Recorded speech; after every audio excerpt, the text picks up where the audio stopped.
Hola a tothom. Avui ens submergim en la ment d'un dels filòsofs més revolucionaris de la història, René Descartes. I no és una exageració, eh? Anem a veure com aquest home va decidir, literalment, posar en dubte tota la realitat per trobar una única veritat, una sola cosa de la qual pogués estar absolutament segur. De fet, tot comença amb una pregunta que segurament ens hem fet tots alguna vegada, potser mirant el sostre a mitjanit. Com sabem que el que veiem, el que tocom, el que sentim, és real? Com distinguim la veritat d'un engany o la realitat d'un somni? Doncs bé, aquesta pregunta va obsessionar Descartes fins al punt de convertir-la en el motor de tota la seva vida. Per entendre per què tenia aquesta obsessió, hem de fer un petit viatge en el temps. Anem a l'Europa del segle XVII. Allò no era un abassador-li, precisament. Era una època de canvis brutals, de trasbalsos intel·lectuals. La revolució científica estava posant-ho tot de cap per avall. Pensem-hi un moment. Durant segles, el coneixement s'havia basat en l'autoritat dels antics, com Aristòteles i de l'Església.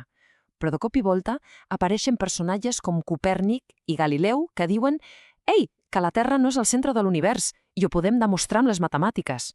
Imagineu-vos el xoc. Si els pilars que ho aguantaven tot caient, en què es podia confiar? Això va provocar una sensació de vertigen, un escepticisme generalitzat. I és justament aquí, enmig d'aquesta crisi, que apareix René Descartes. I compta que no era només un filòsof de butaca. Era matemàtic, era científic i tenia una ambició gegant.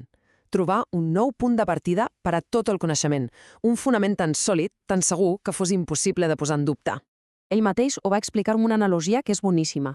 Deia que el coneixement és com un edifici. Si descobressis que els fonaments de casa teva estan podrits, què fas? No comences a posar-li pedaços, oi que no?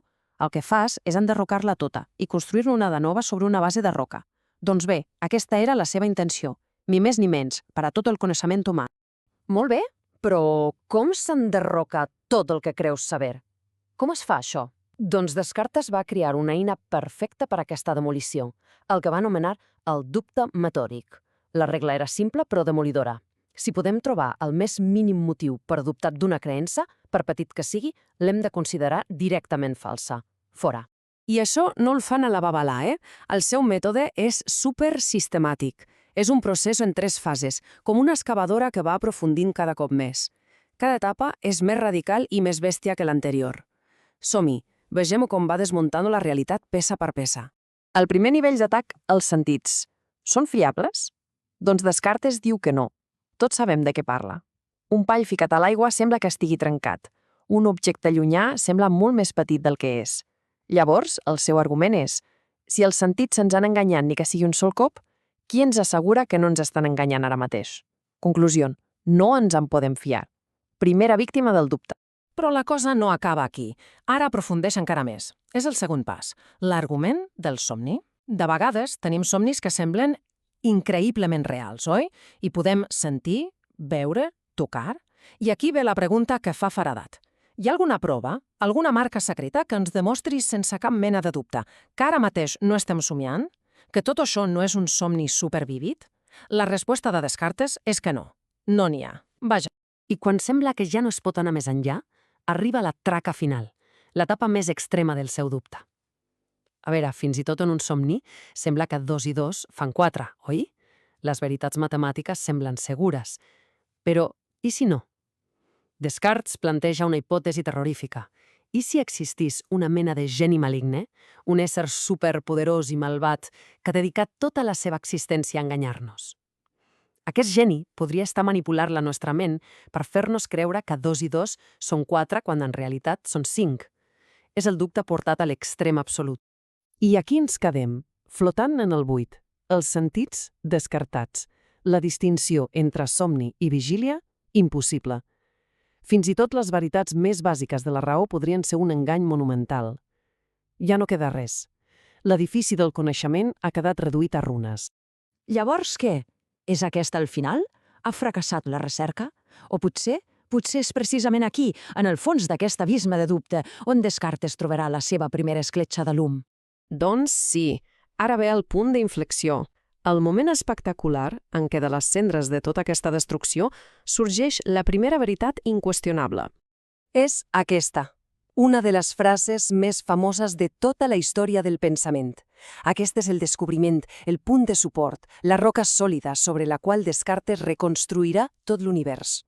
És la seva gran victòria contra el dubte. La lògica que hi ha al darrere és simple però absolutament brillant. Pensem-hi, encara que el geni maligne m'estigui enganyant sobretot, per poder ser enganyat jo he d'existir.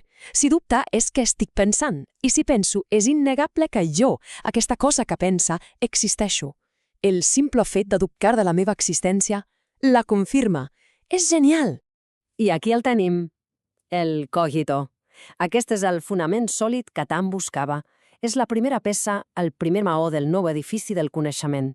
Una veritat a la qual s'arriba no per la feu als sentits, sinó per la pura raó. Molt bé, ja tenim un punt de partida segur. Però és clar, amb només saber que existim no anem gaire lluny.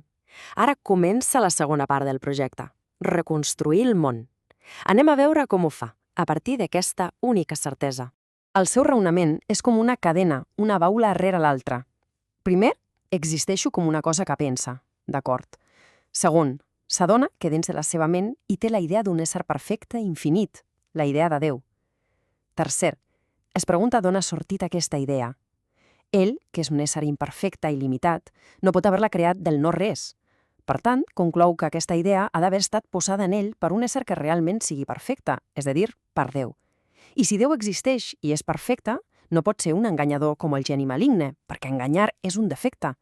Aquest Déu bo i perfecte és la garantia que el món exterior que percebem de forma clara i distinta és real. I així, a partir d'un mateix, del jo penso, reconstrueix l'existència de Déu i del món. El resultat és un sistema filosòfic completíssim que va canviar la manera d'entendre la realitat, separant-la en dues grans substàncies, la ment pensant per una banda i la matèria física per l'altra. Una visió que ha marcat tot el pensament occidental fins als nostres dies. El llegat de Descartes és gegant. Va posar l'individu, el subjecte que pensa, al bell mig de la filosofia. I la seva recerca de certesa ens llança una pregunta directament a nosaltres, avui. En un món com el nostre, ple d'informació, de soroll i d'incerteses, sobre quins fonaments construïm nosaltres la nostra realitat? Quina és la nostra primera certesa?